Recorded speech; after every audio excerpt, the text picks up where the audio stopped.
Julia, welcome to the Calm Mom podcast. I'm so grateful to have you with us today. Thanks for making the time to be here.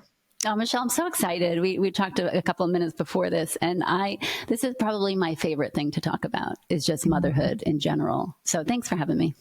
Yeah, it's one of my favorite things too, because when the show actually started, it was just called the Motherhood Podcast. And I was like, wow, I thought I was just going to talk about parenting. And then I'm like, but you actually talk about everything when you talk about motherhood, because there's nothing like probably marriage, motherhood, maybe entrepreneurship to just kind of crack you open and like expose all of the things, all of the areas, opportunities, invitations for growth. So yeah, I'm with Absolutely. you. Before we really jump in, I'd love it if you just take a moment and kind of let everyone know your story. I know you're obviously a mom ahead of most of us on the journey, so we have so much to learn from you. But tell everyone a little bit about yourself and your family, what you're doing. Yeah, absolutely. Thank you. So I am a mom, obviously. My husband and I have been married for 26 years. We do have 6 children together, ages 10 through 25, which I can't believe. I always stayed home. That was one of the dreams I've had from being young. For some reason, I grew up in a house that my parents were divorced, and everyone I knew was divorced. And for some reason, it always weighed on me, and I hated it. And I was like, I am going to get married, and I'm going to have a family, and I'm going to stay home. And that was, And so when I met my husband, I'm like, he's the guy. He's an Italian. He bought the restaurant I worked at, and he was just this Italian, lovable, everything you could ever hope for. And we've had an incredible, beautiful marriage. Yes, we've had some really difficult moments. Of course, years of homeschooling and struggling with that. But I realized halfway through my motherhood that it was really lonely. Yeah. And I was burnt out for probably a decade. It kind of dawned on me about 5 or 6 years ago when my oldest, which she was kind of the trial child, I guess you could say. She's like, Mom, why are you so calm? Like, what happened to you? Why are you so like quiet and happy and loving? And you're very patient with the younger kids. She's like, what happened? And I had to sit and reflect for a minute. And I'm like, what happened? First of all, let's see. I'm sleeping. That was one. Huge. Ladies, sleep is more important than I've ever imagined. Yeah. And I learned to let go of control, which for me was the number one thing where as moms, okay, here's the thing. We do have to take care of these little babies. We have to be in control at times, of course. But it was a letting go of control of everything going on in my life. Yeah. That was the stress, the ultimate stress of life. And so that to me was a huge lesson. And that's why I'm here, is just to encourage ladies, to encourage women, mothers, that, we do have a really, really hard time. And like I said, a decade, I struggled, but it's all part of the process to where I am right now, if that makes sense. Yeah, that makes a lot of sense. And I know so many women listening can resonate with that story, and I'm sure they want to hear more about kind of what that transition looked like for you. And I'm just curious too, like, how much of it were you intentionally working through?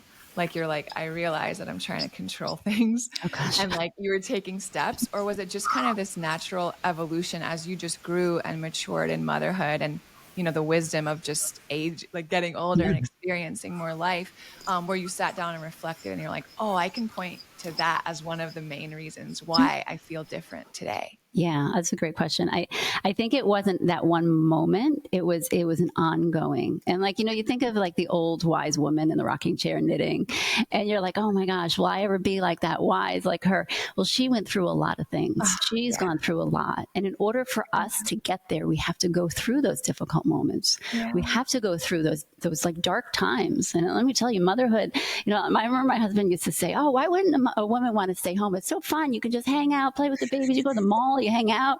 And I remember thinking, like, what the heck is he talking about? And I was like crying on the phone. He's working. And I'm like, it's really hard. Nobody talks to you. Like you're literally taking care of these children, and you can't have an adult conversation. Yeah. And it's painful at times. And you don't want to say this to other people. but it was the moment what happened was my husband started life coaching. He's in real estate, but he started life coaching. And I was just like, well, this is kind of silly. I've never heard of this before. And I thought it was kind of dumb, to be honest. But I saw the impact he had on people. And they're like, Julia, your husband's changed my life, blah, blah, blah. And I'm like, oh, what is this life coaching? So I kind of secretly checked it out for marriage. I'm like, is there such a thing? And I was like, what is this? And so one of his clients is like, Julia, we really want to know how you do what you do. Yeah.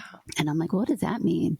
And so she's like, I want to know how you do it all. She's like, you're put together. Your kids are nice. They're very polite. They're actually nice to each other. And I'm like, and I couldn't answer her. I couldn't explain. Yeah. And so I decided to be a life coach. I went to a couple of different groups that I got certified in, because I needed to learn how to teach other people and to actually be comfortable explaining my story and touching other people. Because otherwise we kind of miss out on that experience and becoming that old woman in the rocker, knitting and giving the advice to the younger crowd. And so that's really the moment I'm like, all right. And so then when I was getting into the control area, it took me years, because we're always in denial about our control, I'm going to be honest. But I found out when we get disappointed with people is when we're in control. Yeah. Because they're not doing what I say that they should do. Right. And so all my kids, I kind of reflected on each one of them. And this took years, by the way. It wasn't like a snap of the fingers. Let me let go of control. It was years and years. And I'm still doing it. Yeah. We're never going to be fixed. We're never going to be perfect. Yeah. It's the constant need of like, okay, how am I being in control? When I get anxious, I'm like, what, am I in control of something? Yes. I'm trying to control the outcome. Yeah. So I need to step back. And then I feel calm again, if that makes sense. So it's an ongoing. And no, it wasn't a one time. It was a process that we're all part of. Yeah. What a beautiful story. I want to talk about control, but before we do, as you were talking about your journey into this life coaching, I have a similar journey, and it was so interesting for me, because I thought I would go through this certification program and learn all of these tools, like practical, like exercises, worksheets, like all this kind of stuff that I could then use with the women I wanted to work with. And what I was so naive about and didn't realize was that I'm the one who would first be so deeply like rocked by the things I was learning, and like my whole world and my paradigms of everything, how I saw myself, how I saw my children, my husband, my neighbors, everyone was like a 180, all my own like patterns coming to life and everything. So I wonder if you could even share a little bit about, like, through that process, what are some things that you even learned about yourself that were like light bulb moments, or kind of helped to kind of get that momentum going and the shift that you noticed? Yeah. Well, like we talked about, fear of letting go of control. And I was afraid of it, because then I'm like, well, then what? I would go through life like, okay, I'm going to plan a birthday party, but what if it rains? Maybe I won't do it. Like, that's how far I would come at, you know what I mean? I would have a fear of, and still, again, these are not fixed. I have a fear of being replaced.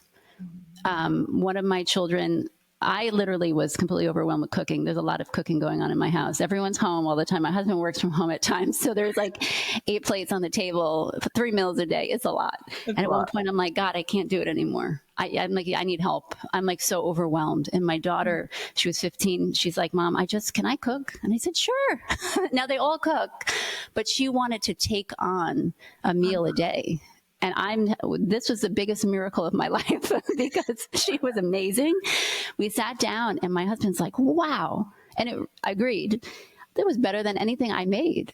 And I'm like, but there was a moment of, oh my gosh. Yeah. That I feel like, well, now everyone's going to like her food better. We had company. Wow, Veronica, this is amazing. And I was like, oh my gosh, I'm getting replaced. And it was a scary moment for me. Yeah. Am I okay with this? It's that actually just came along kind of recently. That fear of losing your identity. Yes. I'm a mother. Okay. Now I'm kind of going off into another world here of life coaching. It's like, who am I? Like, I don't even know who I am.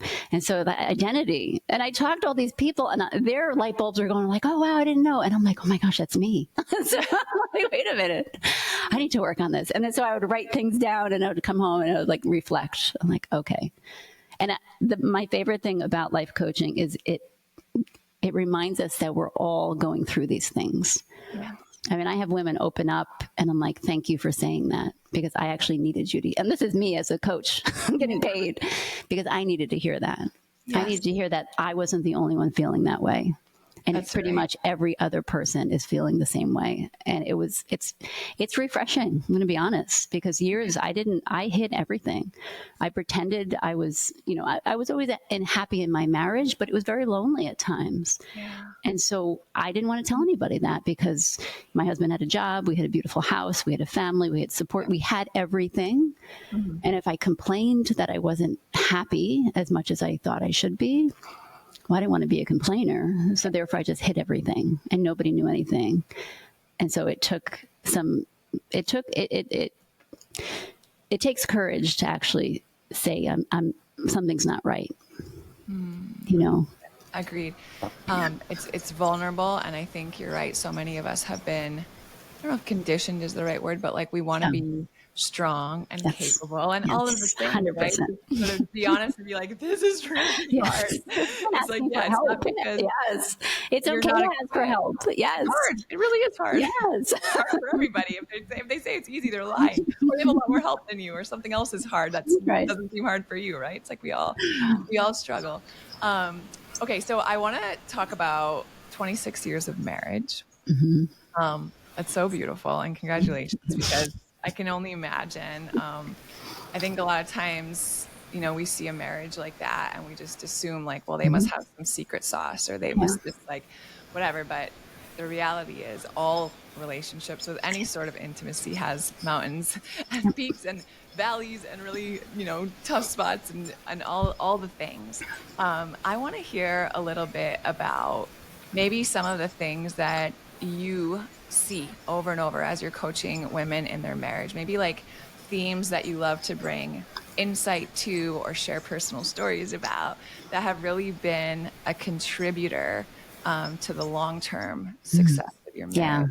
Yeah, that's really a great question. Thanks for asking that, because I think for me, what I realized is a couple things.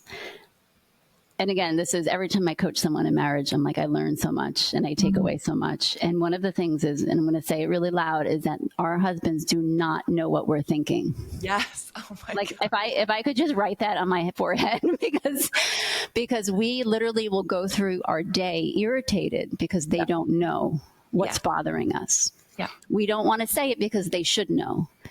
And that's the number one thing that I talk to women about, because I'm like, he doesn't know. Oh, but he should know, but he doesn't. He has no idea. And I've tested it before. I'm like, do you know what? This is actually kind of funny, because I have 5 daughters. And they're all very observant. Okay. And so my husband said something. Everything was great. I was in a good mood. But my husband said something. It was kind of jerky. You know what I mean? But he didn't think it was. And my mood changed. Mm-hmm. And my daughters looked over at me, and my husband said something, and I kind of just like said something jerky back to him. And he's like, what happened? What was that about? And I'm like, nothing. And he goes, well, I don't understand. What just happened? Blah, blah, blah. He's complaining, like, what's going on? And my daughter, she was 18 at the time, she's like, well, Dad, what happened was, and she reenacted the whole thing. She observed the whole thing and saw it. And he's like, what? That didn't happen. I was like, perfect example. Yeah. And I think what happens is we take on bitterness and we hold that. And so when we see our husband, we're always irritated. We don't even realize it. It's that letting go of, he messed up, whatever it is. Because in a marriage, I'm just going to be honest, it kind of goes back to that control. We try to control what our husbands understand about us, but we don't tell them. Yeah. Or we complain too much about them and they ignore us. And so there's that balance of, I never wanted to be a complainer. Right. So I never told him a lot. Yeah. And I'm going to put that on myself, is that he didn't know I was upset most of the time years ago. It actually took us to start a podcast to start opening up, which is really funny, because I'm like, if you really want to really, really connect with your husband, start a podcast. Because wow, do things come up. and you're in an environment where you have to kind of control your emotions. But I think that letting go of the control of being right, especially in marriage, of, we both coming from two different lives. We have different opinions on raising children, on everything, even as they get teenagers. I mean, it's ridiculous. It never, ever ends, even into adulthood. And so it's that I want to be right. This is how my mom taught me, whatever it is, or I'm not going to do that. My mom did that. And so you're bringing that into a marriage, and it's okay to not know. It's okay to say, I'm not really sure what to do here. Let's think about it. Let's have a conversation. It goes back to pretty much, being letting go of control, letting go of the wanting to be right, and feeling like, I have to win this argument. And putting yourself into the other person's shoes for a second. Yeah. Because in general, we only see from our lens only. And we have no, sometimes I'll just sit and watch my husband talk to me. I'm like, wow, he's really uncomfortable. He does not want to say this. And I kind of have compassion for him sometimes, I'm like, wow. Are you uncomfortable? He's like, yeah, a little bit. Like, do you think I'm going to overreact? Yeah, kind of. I said, okay. Well, thanks for telling me that. It's kind of like lowering the stress level and just hearing what the other person is saying. It's kind of like when we coach, right? Yeah. We're looking at their mannerisms. We're seeing if they're upset. And we're just sitting back and watching them. And I think that's helped me a lot. He's Italian, my husband, so he's very animated when he talks. And so sometimes I'll just sit and watch him. And he's like, why aren't you talking? I'm just watching. Just learning. Taking it all in. Yeah. Oh, that's so wise. Man, as you're talking about, like, we have to express the things that we want or that we're thinking or whatever, because we can't assume that they know, even if we think they should know.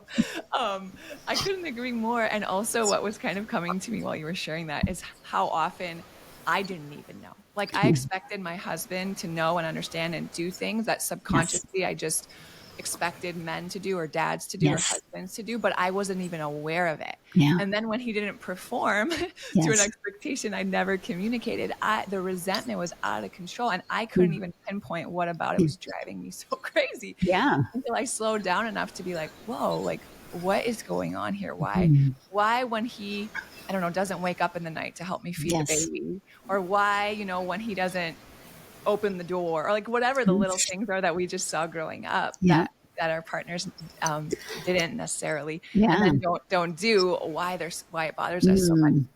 And why when you come home, I've been home with the babies, why do you not know that I need a break? Yeah, like, it seems very obvious to not know that. About nothing else the last 2 hours, right? Yeah. I would anticipate that there are women listening who are like, conceptually, I get this, and I want to let it go. I don't want to be bitter or resentful toward my spouse, but like, I just can't let it go. Yeah. Like, I want to, but like, it just irks me and it makes me so mad. What would you say to them? Well, I want to know, in a sense, what is it? How is it helping you to hold on to it? Like, what value is it providing you to hold on to the bitterness? Yeah. Because it a lot of times we have to, we know it's there, but we don't want to let go of it because it's ours. We want to feel that we deserve that, and it ultimately means that we're admitting that there's two sides to this story, right? And I don't want him to be right. It goes back to being in control and being right. Yeah. We're in a marriage, and I think it's important that we remember that we are literally the same team. We are working side by side. We are not working against each other. And I think sometimes in marriage, and mine too, it's kind of like, well, I did all this work. Why aren't you? But meanwhile, we are not in their position. I talked to my husband, this is like very recently, about the stress on his part of providing for the family, literally going out and working, and the stress of having to provide. There's 8 of us at home. It's a lot of food. It's a lot. And I don't know what that feels like. Yeah. And I have to say, okay, can you explain what that feels like? Because I don't know. And so it's like, wait a second, he doesn't know what it feels like to be me. Yeah. And it's just a little leaning in, because I think sometimes we want the snap of the fingers to let go and to feel better. And it's a process. It's kind of like forgiveness. You know, when we decide to forgive someone, it's not like, oh, okay, now I feel better. Yeah. It could take years and ongoing of just letting go every day, or just let go of the control every day. And just what helped me the most is sitting in the room and just watching him. And I know that's kind of creepy sounding, but just, it's almost like humanizing them. Yeah. Because sometimes we put the wall up and we don't want to see them. And if you just humanize them in a sense of maybe they're playing with their kids or they're doing work or whatever they're doing, and just notice them again for the first time.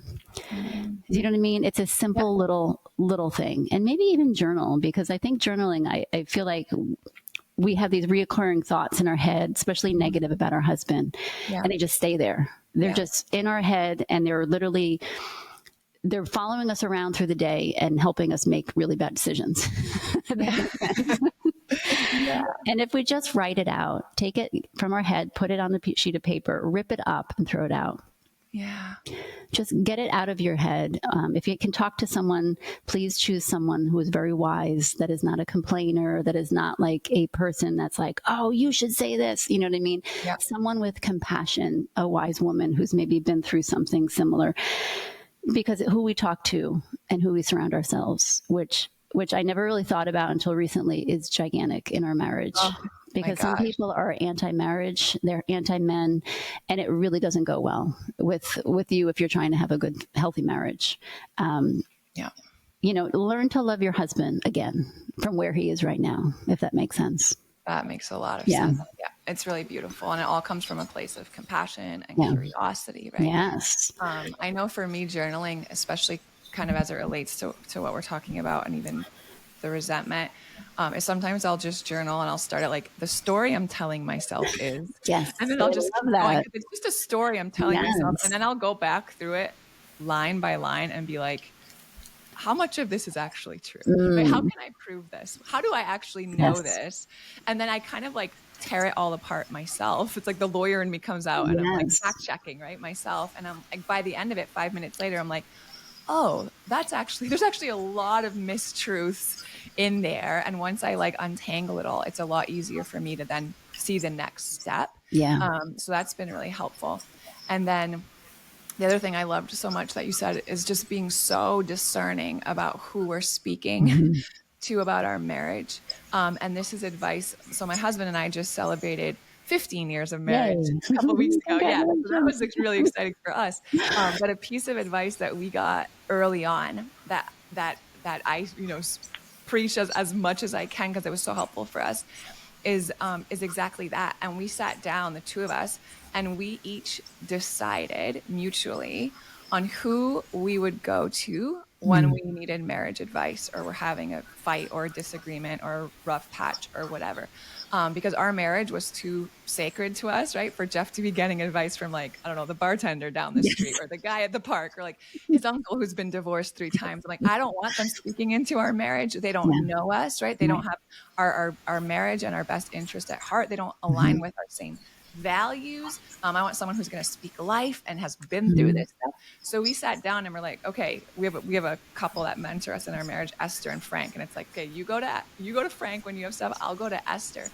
And then we actually approached them and we're like, hey, we just want to let you know that we've chosen you like to be our go-to people when we need to talk to someone. And it's just been so, what's the word? It's given me so much peace, because I'm so sure that Jeff is getting wise counsel. And then I think, and for me too. And then I think another layer of that is being so careful about who we share our dirty laundry with. Yes. Because I think there are a lot of us that will call up our best friend or call up our mom, right? And just like vent about our husband. And then we repair it and we patch it up and we're fine. But then our mom still remembers. And like that can really drive a wedge, I think. I'd love to hear. I agree with you. I that I'm so thankful that you brought that up, because that's a big deal. And I've made that mistake many, many times, even to my husband, about other people. like in my past, maybe my sister or my brother. And then I'm like, why did I do that? Because now he has resentment, just like you said. What great advice that is, Michelle. Oh my gosh, please listen to what she said, because it's a big deal.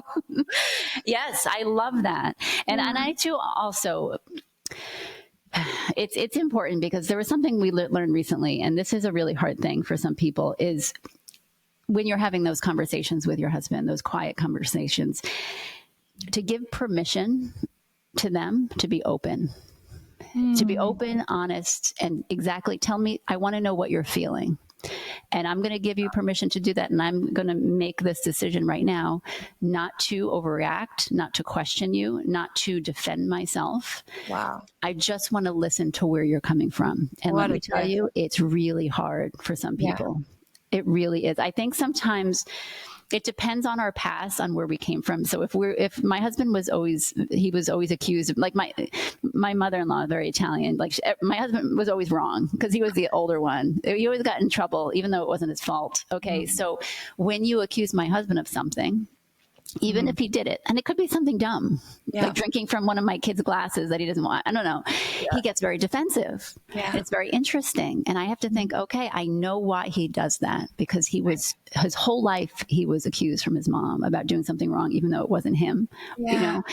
And so to learn from their past, and say, okay, this is why you do things. Here's why I'm afraid of money, because all of my whole life, all I heard was, we don't have enough money for whatever, everything. And so I'm very uncomfortable with it. And so my husband didn't know that until just recently when we talked about it.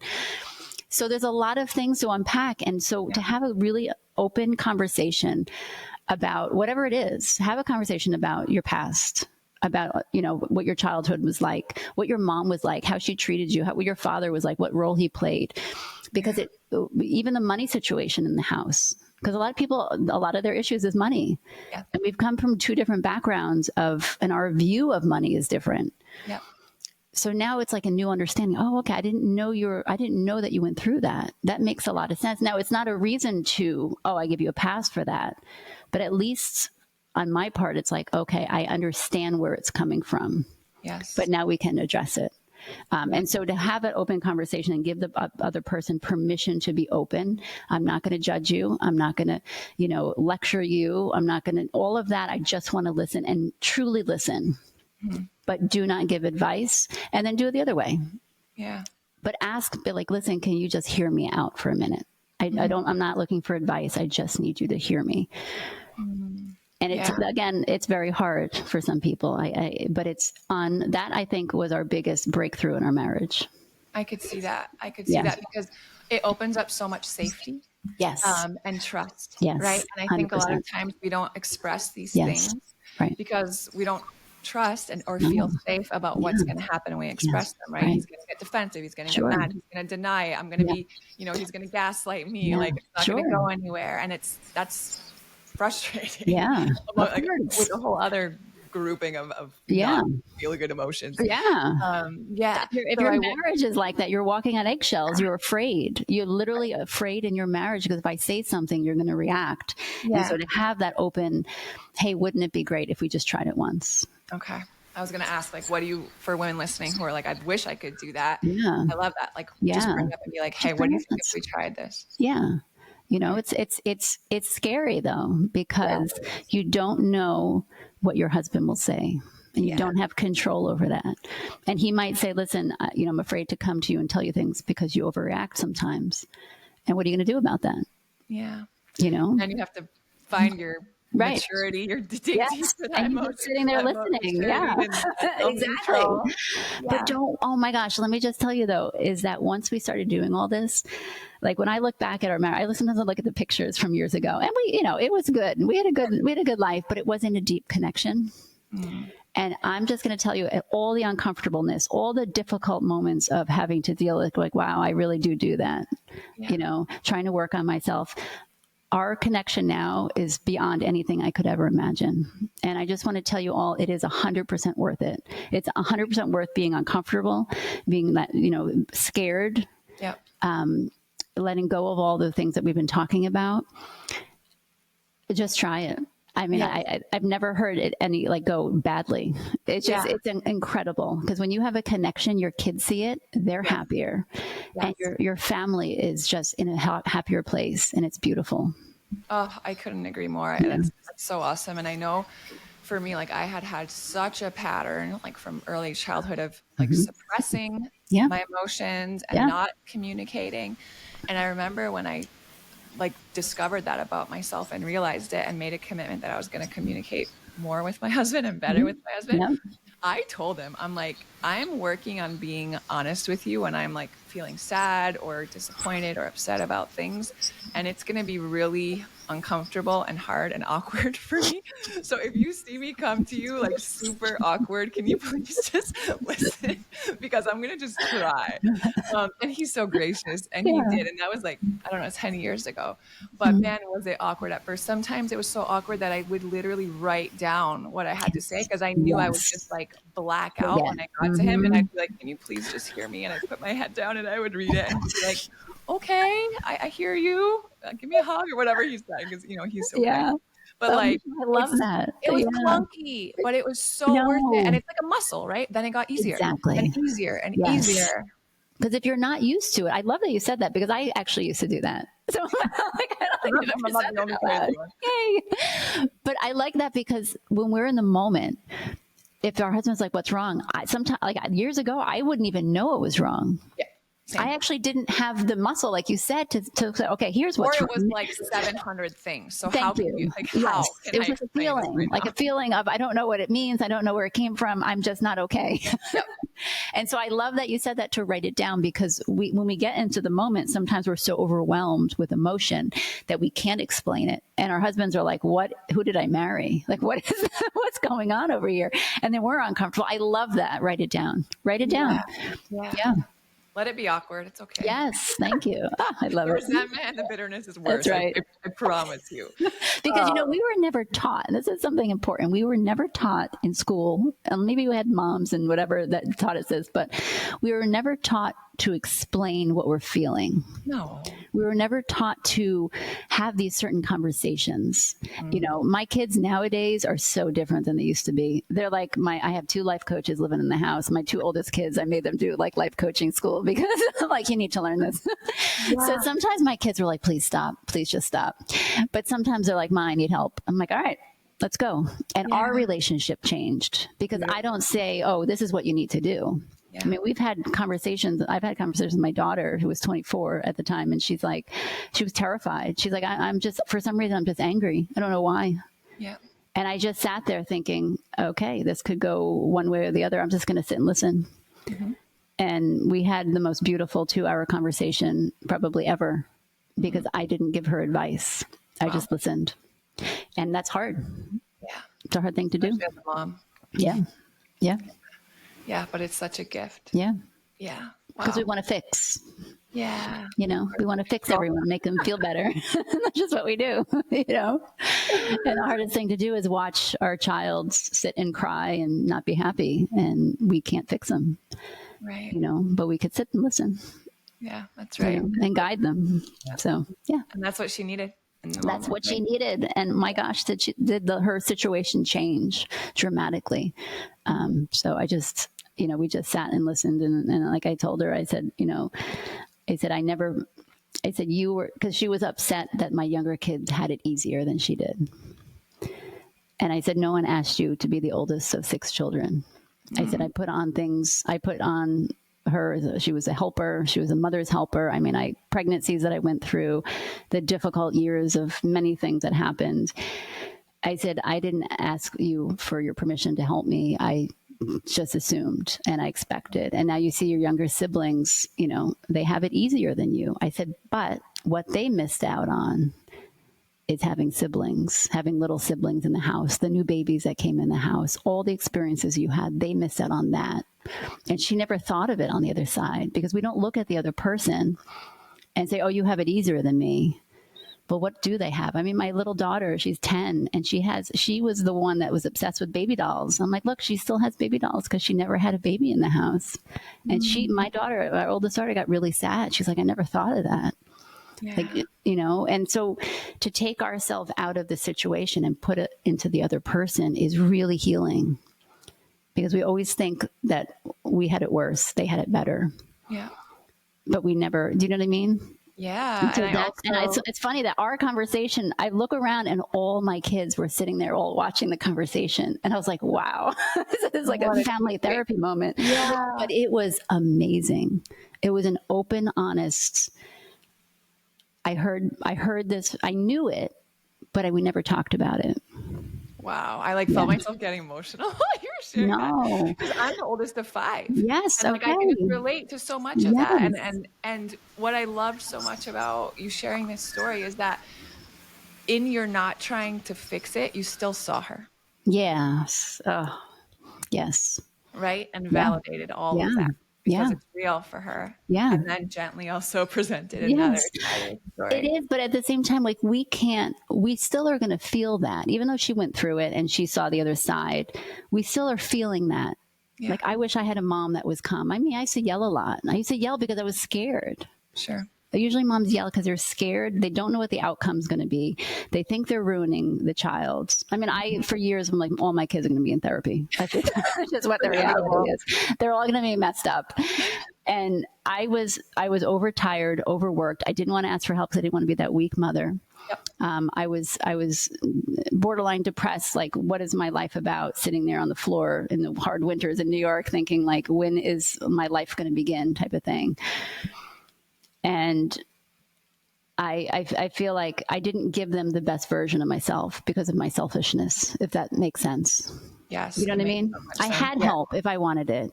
Yeah. I could have gone and taken care of myself as far as exercise. I could have done all of that, but I didn't out of pride, because I wanted to be the strong leader and say I could do it all. And it's okay. I look now and I'm like, I have a cleaning lady. I have my kids. I let them help me. Sometimes I'm okay with just sitting and resting. Sometimes we'll watch a show during the day. I'm like, hey, do you guys want to watch Monk? Like, we'll just go all sit down. And like, really? And I'm like, yeah, I'll just go sit down. Like, let's take a rest. We've been working a lot. Yeah. It's okay. You know, it's okay to take care of yourself. It's okay when you're having a hard day. So some days we have great days and it's just you know how it is. Some days we're like, oh, we're on top of it. And there's other days where I'm like, I just need to rest today. And that's okay. Yeah. And you honor yourself and take out food. You know what I mean? Go to a restaurant. I think that's what the moms, I think that was my big mistake in life. Not mistake. I'm glad that I went through it so that I can help other people with it. Yeah. Yeah. So I'm thankful for it. I'm actually very grateful for it. Yeah. So. So much wisdom. I've really enjoyed this conversation. I believe everyone listening has learned something, has felt encouraged, right? And like also practical handles that they can start, some conversations that are important, and just mindset, a few shifts that we can take with us. Mm-hmm. Let everyone know where they can find you if they're interested in your coaching or just hearing more from you, where you hang out. Of course, you can. I think Michelle has my Instagram link. You can always email me, old-fashioned email, juliabarbaro@gmail.com. My husband and I, we have something together. It's you can check it out on Julia and Gino at juliaandgino.com. And so I do private coaching, I do couples coaching, high performance coaching, and mothers coaching, which I absolutely love. But check that out. And I would love to, be part of many amazing women, because there's so many of us that we just need a community of positive, encouraging women who are strong, who are also at the same time open and honest, and just want it and are striving for a better connection with our spouse and a better connection with our children. Yeah. And so I think that's what I'm here for right now. Wow, what a beautiful mission. What a beautiful word. Yeah. I'll link all of that in the show notes for you guys, easy access, so you can check it all out. But thanks again for being here. Really enjoyed having you and appreciate you sharing all that wisdom. Michelle, thank you. And thank you for being out there, because I'm thankful for you, because we need more people like you out in the world. So thank you. My pleasure.